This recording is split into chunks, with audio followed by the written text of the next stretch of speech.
Yo, what's good, YouTube? Welcome back to the channel, and today we're checking out a documentary about the Alameddine crime family versus the Hamzy crime family, Sydney's bloody gang war. And yo, it's a bit more in-depth look into the Hamzy family and the Alameddine family, which effectively are responsible for the majority of the chaos that's going on out there. All right, so without further ado, let's check this out. Let's get it! Murders, shootings and kidnappings have terrorised neighbourhoods across Sydney as the worst gang violence in a generation. 13 murders in 18 months and a warning. 13 murders in 18 months. That's a bit mad. That is a bit mad. Yeah, I mean, that's a bit mad. Yeah, I mean, that is a bit mad. The worst is yet to come. A bitter battle between the Alameddines and the Hamzys, crime families behind cold-blooded killings in public places and suburban streets. They are just so powerful, so rich, and so dangerous. The Hamzy family is like a ghost that haunts the suburbs of southwestern Australia. Even when it's inactive, you can't really shake the feeling it will be back when you least expect it. Together with their rivals, they have turned the streets of Sydney into a battlefield. We're talking broad daylight shootings and drive-bys in luxury. We remember that one, boy. That was the gym or the daycare center thing, innit? Ooh, okay. Bentley Continentals and Porsches. Over the years, it has gotten so bad that the police have established over 27 strike forces to take them down. The family has a unique 27 strike forces, 600 officers, just to take them down. And yo, have they taken them down? Let's just be real. Do you know what I mean? Let's just be real. Established over 27 strike forces to take them down. The family has a unique feature that makes it almost immortal. It's among the few criminal organizations with religious roots. Even when its original members aren't active, someone will believe and carry on the mantle. Continue watching as we go through the Hamzy crime family's origins, operations, current standing, and bloody feud with the Alameddines. Bassam Hamzy is undoubtedly the #1 figure that comes to mind whenever the Hamzy crime family is mentioned, and for good reason. After all, he is the longtime leader of the group. Police investigators claim he is the son of Lebanese immigrants that made it into the country during the 1970s Lebanese Civil War. And unknown to most people, Bassam's father also served the Underworld. Court records show he was arrested and convicted of drug-related charges in the late 1990s. It seems young Bassam took a liking to his father's line of work. At only 18 years old in 1999, Bassam shot and killed a teenager outside a Sydney nightclub. That's mad. Yo, that's mad. You know it's a long day after that. You know it's a long day after that. It's just going to get worse. You know what I mean? You know it. That's mad. Indeed, that would land him 21 years behind bars in Lithgow Correctional Center. A 21-year sentence for an 18-year-old would mean game over for most people. However, Bassam Hamzy was a different breed. He didn't survive in prison, he thrived. Those around him at the time described the young man as intelligent, well-spoken, and charismatic, and despite spending little time in school, he had a natural knack for legal matters. His charisma further skyrocketed when he converted to Islam and bonded with other inmates that shared their religion. Bassam was a well-mannered inmate, in fact, so good that the prison authorities suspected something sinister was going on. It also didn't help that he was always surrounded by a following of people with his religious beliefs. Eventually, in 2007, all the red flags would amount to something. After searching his cell, prison authorities found a hidden cell phone from which he made at least 400. I said a hidden cell phone in that book, you know. Man cut out a nice little bit as well. Hey, shout out to me, smart. As they said, yo, the dog was smart. Let's be real. After searching his cell, prison authorities found a hidden cell phone from which he made at least 450 phone calls a month. It suddenly dawned upon them that their good inmate was orchestrating illegal drug operations, drive-by shootings, and kidnappings, all from behind bars. They even stumbled upon a phone call recording in which Bassam threatened to cut off the ears of a loan defaulter. That's not all. His network. That's mad. My guy was running a network from prison. And he's meant to be serving time for doing madness. And he's literally got freedom just to run a whole thing. 450 calls, brother. That is mad. Nappings, moves, everything crazy. Man's orchestrating from behind bars. Mad. network was more sophisticated than they first thought. He wasn't just an inmate tormenting those on the outside. He was the leader of a notorious street gang, the Brothers for Life. Australian gang experts explain that Brothers for Life started as a small street gang in the Bankstown Greenacre area in Okay. Western Sydney University. Okay. Sydney's southwest. It came about after the police shut down the Muslim Brotherhood movement, another gang that was prominent in the area. Besides MBM, some of its members also came from other Middle Eastern criminal organizations like the Assyrian Kings. To them, even though he was incarcerated, Bassam was a leader like none other. He specifically targeted Aboriginal youths suffering from drug addiction and offered them hope and religious brotherhood. So he targeted Aboriginal youth that had struggles basically with addiction and stuff like that, and then basically gave them Islam and said, yo, we can improve your life. Is that what we're saying? Is that what we're saying here? Okay. Incarcerated, Bassam was a leader like none other. He specifically targeted Aboriginal youths suffering from drug addiction and offered them hope and religious brotherhood. Specifically, the gang was heavily entrenched in the Wahhabi ideology. Bassam twisted Islamic scriptures to convince his members to follow his orders. He would commonly describe their brotherhood as Ikhwan, and those who didn't sit right with him as Fitna. Unlike other street and biker gangs around, money wasn't the initial motivation. They deeply valued their sense of religious oneness that inspired the zealous duty necessary for their violent endeavors. The gang grew quickly and established its first official chapter in Bankstown, with Mohammed L.C. Hamzy as the chapter's president. With himself in prison, Bassam chose his cousin to lead the gang on the outside. Nonetheless, he was still the leader and nothing was to take place without his approval. To say Brothers for Life was a success is an understatement. They played a big role in Sydney's Underworld and took part in almost everything from the illegal commercial drug trade to extortion and prostitution. Without a doubt, they raked in millions in That's crazy, though, isn't it? These men literally just had everything. Their hands were in everything with us. Do you know what I mean? They must be making bank. They must be making bank. Let's just be real. Woo! Drug trade to extortion and prostitution. Without a doubt, they raked in millions in illegal revenue. Just to paint a picture, their chapter president, Mohammed L.C., was riding in a $160,000 Mustang. On top of that, he parked a Range Rover on his driveway despite living in public housing and being on disability support pension. Another member, my guy said, yo, my guy's in public housing, disability support.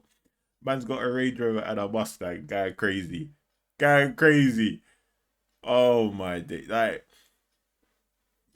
if you're gonna do madness like that, then you just know you can't be on public housing. You can't be on that type of support, man. Do you know what I mean? You either keep it low key and carry on, or you say you know what I mean, I'm doing my own thing now, and because you're gonna get caught, man. Shining too bright, as they say.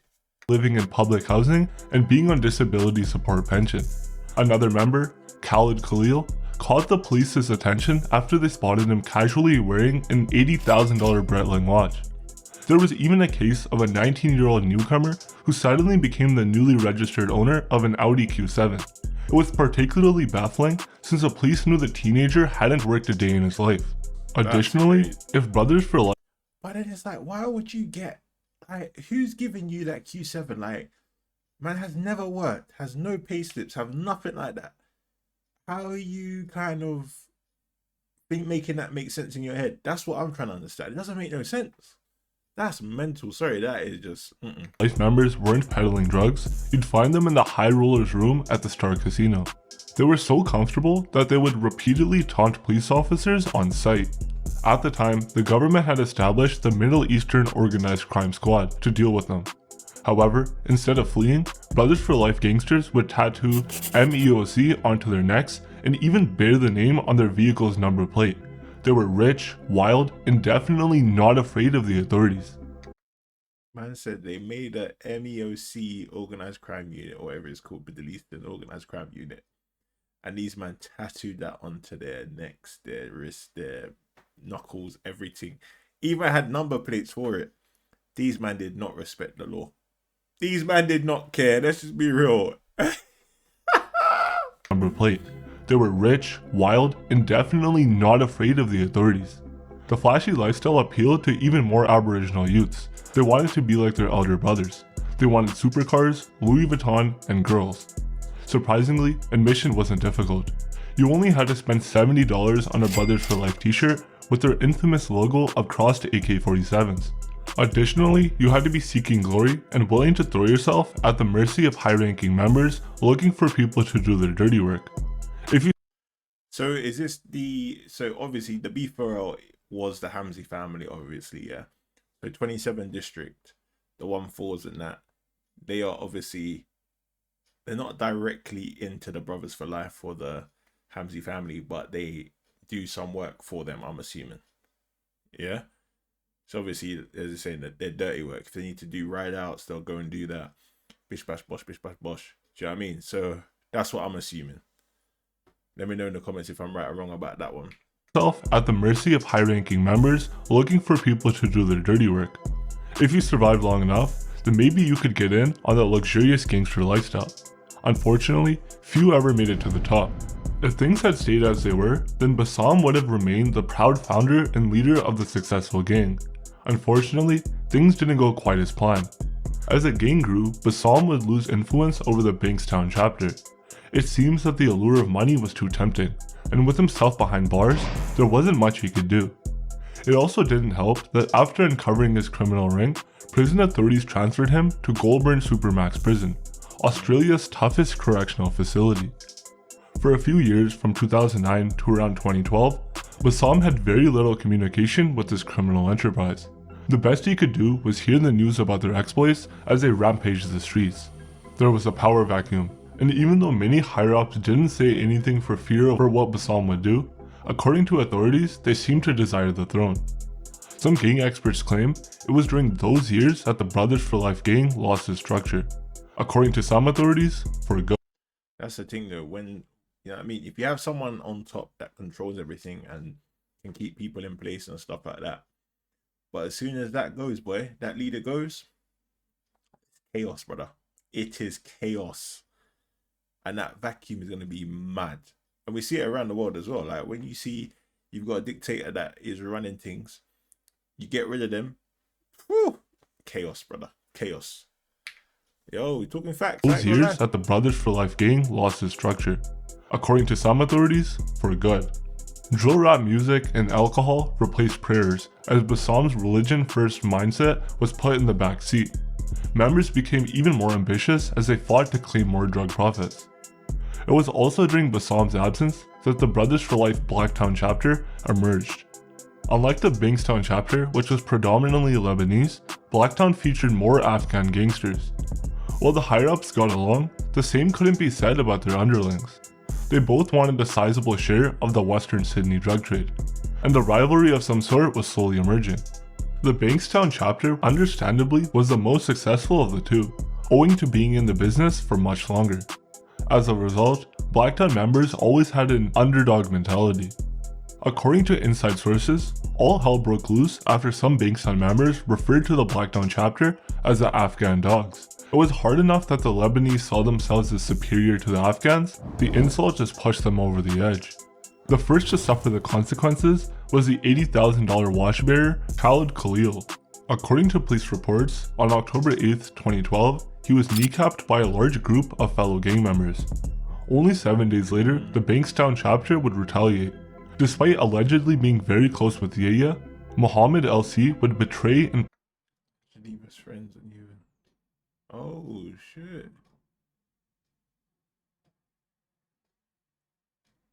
plan an attack on the second in command and Blacktown president Bassam Hijazi. The two were attacked and shot several times as they sat in a Mercedes on Greenacre Road. Yaya died on the scene, but Hijazi survived and refused to aid police investigations. Instead, he fled to Lebanon. With Hijazi in hiding, Bassam saw the perfect opportunity to seize back his organization. He approached the notorious gangster Farhad Kwame and urged him to take control of the rogue Blacktown chapter. Farhad's mission was to clean up the gang and take it back to its roots. Unfortunately for the imprisoned leader, Even he couldn't put off the flames that the two chapters had started. Just as the year was coming to a close, there was an assassination attempt on Bassam president Mohammed. However, they didn't get him. Instead, the assailants shot and killed Mahmoud Hamzy, Bassam's other cousin. According to the family, Mahmoud wasn't engaged in any criminal activities and couldn't even harm a fly. That's mad. Collateral damage, basically, because your family's doing madness. You got to take one for the team. That's absolutely mad. And my guy said that he was not involved at all. Couldn't even hurt a fly. Do you know what I mean? Woo! Mahmoud wasn't engaged in any criminal activities and couldn't even harm a fly. It was an unfortunate case of an innocent relative taking another's bullet. When Bassam was asked about the incident, he replied that he accepts it if it's God's will. Suddenly, for a month or so, the two— That's crazy though, isn't it? Man said he accepts it if it's God's will. I do understand that, but like also a bit mad, like your brother or your cousin or whoever it is just got unalive because of your madnesses. Do you know what I mean? That is a bit mad, I'm not gonna lie to you. replied that he accepts it if it's God's will. Suddenly, for a month or so, the two gangs were silent. Even though kneecappings happened once in a while during chapter meetings, the violence was off the streets. Perhaps both sides were afraid of police action because not long after, on February 8th, 2013, Operation Apollo would nab several Brothers for Life members. It wasn't a huge arrest, but the police thought it would be enough to cool them down. It turned out they were wrong. The dust just couldn't settle in southwestern Australia. On March 9th, 2013, Bassam's aunt was the victim. A man tried to assassinate her at the family's Auburn home in Sydney. According to police reports, he sneaked into the compound and fired at least 21 shots into the home. Even though she survived, she had to nurse at least 8 bullet wounds to her hip and legs. 21 shots, brother. Woo! That's when you know, when you're hitting the family, that's when you know the war's about to start for real, boy. Let's be real.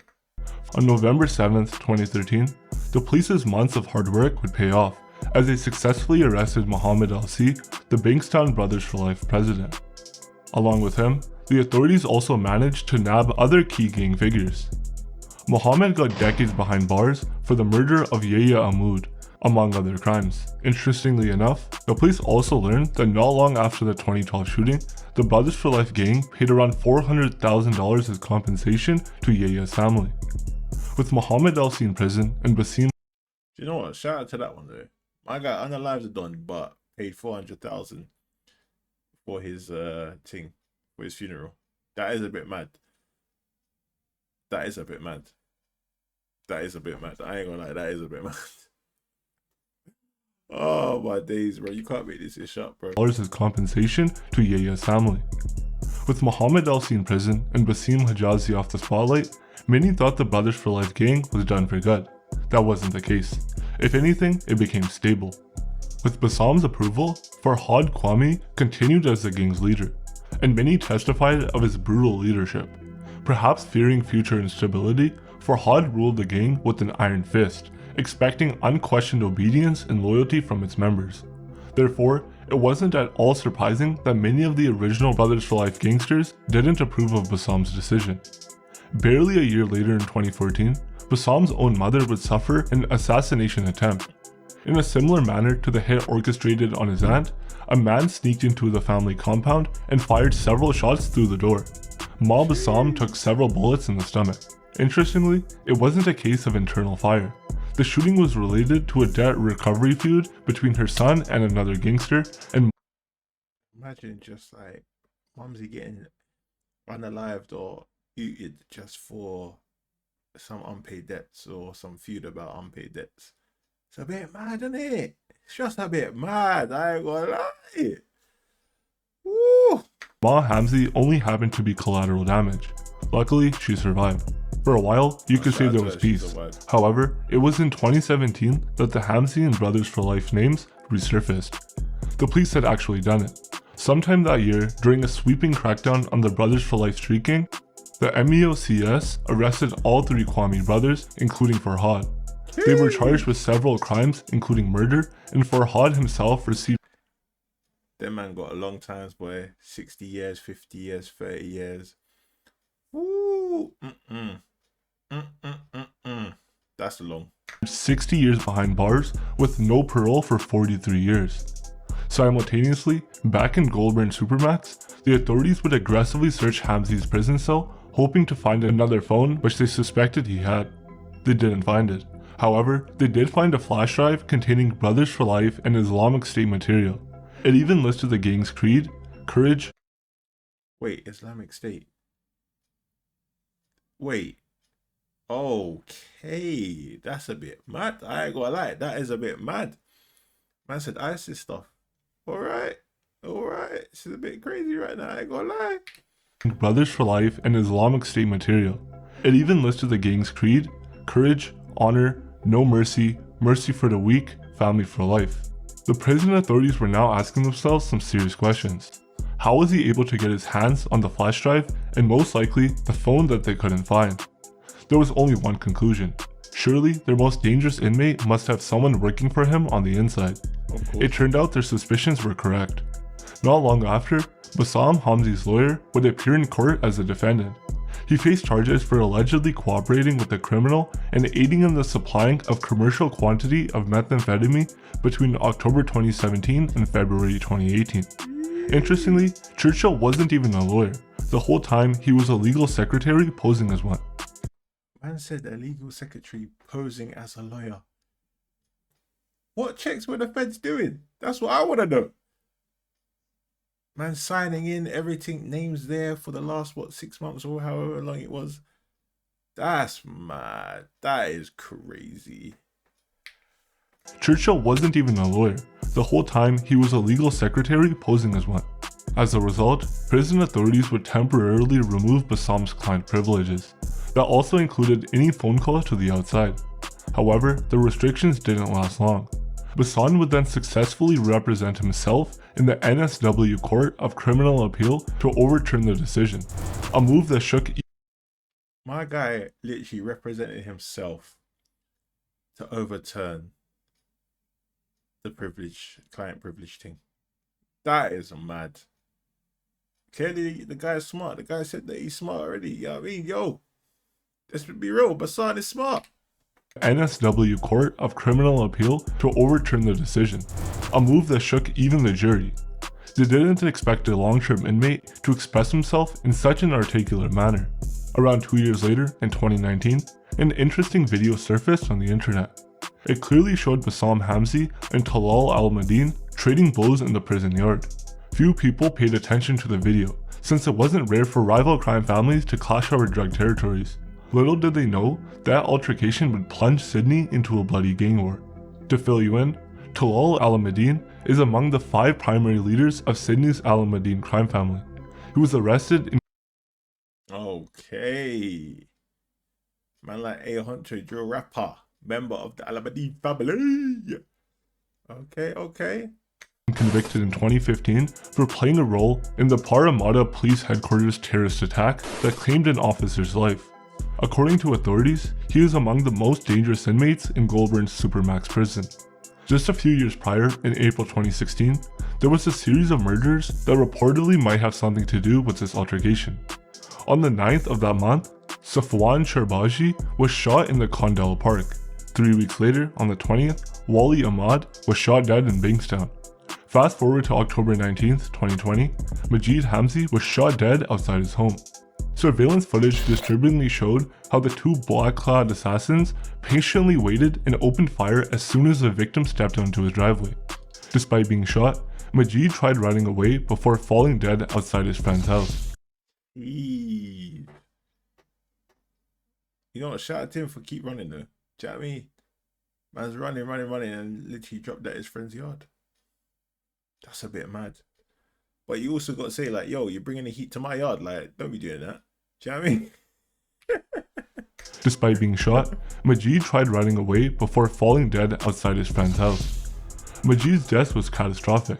After all, he was Bassam's brother, and the authorities were sure Brothers for Life would demand vengeance. In what seemed like an overnight turn of events, the streets of Sydney turned into a battlefield. Brothers for Life Alameddine drive-bys and beatdowns were becoming a common occurrence. Almost every week, the police found a severely burnt getaway vehicle disposed of somewhere in an alley. It's like they weren't even trying to cover their tracks. How these attacks were happening was seriously disturbing. We're talking about criminals wandering about with guns in broad daylight and exchanging fire in public.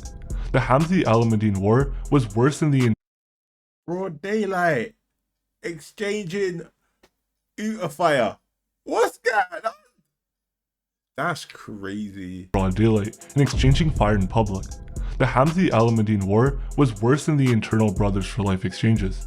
It was so bad that there were cases of gangsters ambushing the wrong houses and shooting at innocent people's homes.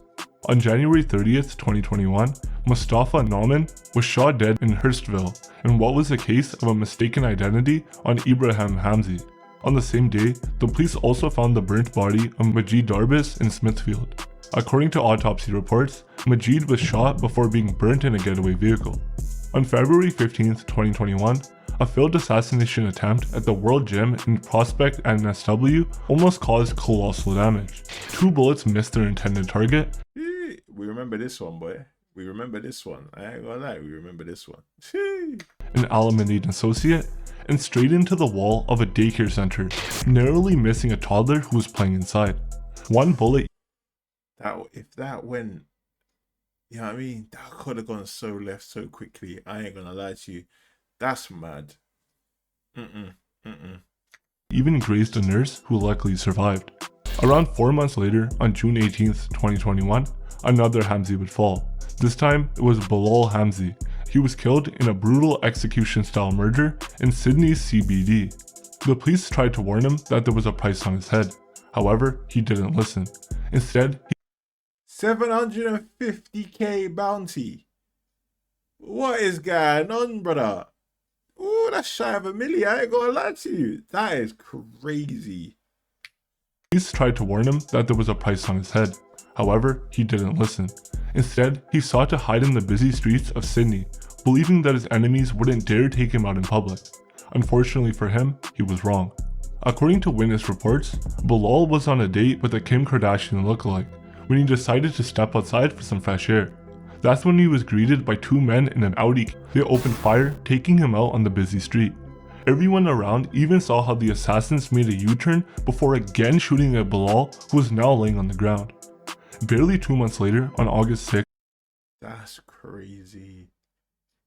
What? Was the Kim Kardashian lookalike the one that told them that, yo, my guy's here? Just saying. Who knows? Who knows? again shooting at Bilal, who was now laying on the ground. Barely 2 months later, on August 6th, 2021, Brothers for Life retaliated. Shady Conj, a low-level Alameddine associate, was shot in Chester Hill and found dead by police in Guildford. A week later, the Alameddines tried to strike. However, Ibrahim Hamzy was lucky. The police intervened and foiled the gangland hit. Another 4 months later, father and son, Salim and Tufik Hamzy, were assassinated in cold blood outside their Guildford home. To the police's surprise, the two weren't even in on the illegal businesses. It just seemed like the Alameddines were done playing around and took out anybody who was even remotely related to Bassam Hamzy. Hey, when you man say that, yo, Alameddine get their, you know what I mean, get their work done. Clearly, I'm seeing that now, brother. Woo, all right. Were done playing around and took out anybody who was even remotely related to Bassam Hamzy. It was also in 2021 that the NSW police did a lavish raid on a luxury car firm in the middle of Sydney. According to the authorities, the initiative was part of the in-your-face strategy against the Hamzys and Alameddines. From Ferraris to Porsches and McLarens, they inspected everything on display. Allegedly, about a dozen of the vehicles were used by high-ranking members of the Alameddine crime network in various illegal activities. In fact, one Bentley Continental GT in particular was connected to a drive-by shooting in 2020. Fast forward to 2022, and the two gangs are still at it. As recently as January 6th, Ghassan Amoum was shot dead in brazen daylight. Witnesses reported seeing a man approach a parked BMW. Quickly, through the driver's window, the hitman opened fire on Hamzy's brother, killing him instantly. Luckily, the friend in the passenger seat survived. Following the incident on March 2022, it was rumored by the Brothers for Life gang sources that the Hamzy clan was tired of Bassam's leadership. It never helped that he has always I'm not gonna lie to you, like, it sounds like them man are getting eaten up, boy. The Alameddine are doing their madness, bruv. But, like, it seems like the Hamzy family is getting eaten up. I ain't gonna lie to you. sources that the Hamzy clan was tired of Bassam's leadership. It never helped that he has always been behind bars. However, things were now worse as Hamzys were seemingly fading out of existence. According to inside reports to Daily Telegraph, they all deal with the shit and pretend to care, but there are groans whenever he calls. It seems that few now stand by his side, as most prefer his younger cousin, Ibrahim Hamzy. Interestingly, Ibrahim is also in prison on remand following an alleged plot to murder an Alameddine associate. He also faces other charges of alleged murder and stabbing. The Hamzys will have to sort out their issues quickly, as their rivals are still hot on their tail. According to the gang experts on the case, the Alameddines have now partnered with the Comanchero bikies. Apparently, their mission is to take full control over Sydney's lucrative drug trade and eliminate whatever competition stands in their way. On top of that, the police have improved their efforts against both parties. They now have Task Force Erebus to put an end to the tit-for-tat shooting. Additionally, they are also working on the implementation of new controversial legal harassment laws that will allow officers to search hardened criminals without search warrants. The authorities will also control where they bank, the phones they use, what cars they drive, and even where they live. The idea is to make life in crime so difficult that the participants either stop or leave the country. Even though things are now relatively calm, it's hard to predict what will happen next. The war has evolved beyond drugs, territory, or money. It's now also a matter of honor, pride, and not showing weakness. According to authorities, no gang appears to be backing down, and with each punch thrown, the other side is more likely to retaliate. It's also worth mentioning that even though his clan might have allegedly rejected him, Bassam is not out of the fight. Gang experts hint that he has founded a new Brothers for Life chapter, the Illawarra chapter. Unlike the other two, that were seemingly corrupted by drugs and money, this one strictly upholds a skewed version of Islamic ideals. Instead of tattoos featuring guns and crime scenes, they have scriptures engraved on their backs up to their necks. Damien Featherstone is the alleged president of the new chapter, who was appointed after meeting Bassam Hamzy in the Goulburn Supermax prison yard. Like Hamzy, Featherstone is deemed to be quite charismatic, and despite being a violent, recovering meth addict, he shows resolved characteristics and total devotion to his faith. Only time will tell what the gang will amount to. Bassam is still in jail until July 5th, 2035, when he'll be eligible for parole. Hopefully by then, the Australian authorities will have ended the war and prevented further escalation. As always, don't forget to like the video and subscribe to the channel for more videos like this in the future. Also leave a comment down below letting me know what you'd like to see. Gee, that's a lot to unpack on that one, but I ain't gonna lie. I am not going to lie.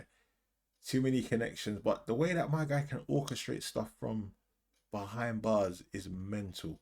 Do you know what I mean? And then you're seeing people take him down, and then he sees there's a power vacuum. He goes back into, was it Bankstown or Blacktown? I think it was Bankstown. It's just mad, absolutely mad. But then that fight between him and Talal is a bit like, yo, if that didn't happen, then would there be beef on the streets in regards to the crime families? Probably not. Maybe eventually, but at that moment in time, that was the one that technically was the significant one. But whew, as I said, it looks like these men have to sort it out real quick, boy, because the Alameddine are doing madnesses on them streets. I ain't gonna lie to you, boy. Like, picking off Hamzy's like it's craziness, bro. So that was really insightful though. I appreciate you guys recommending that one. And yo, if you can add any more little backstories, a little bit of golden nuggets, then yo, let me know about it, boy. But yeah, this was hard. Please remember, like, comment, subscribe, and I'll catch you guys in the next one. Peace.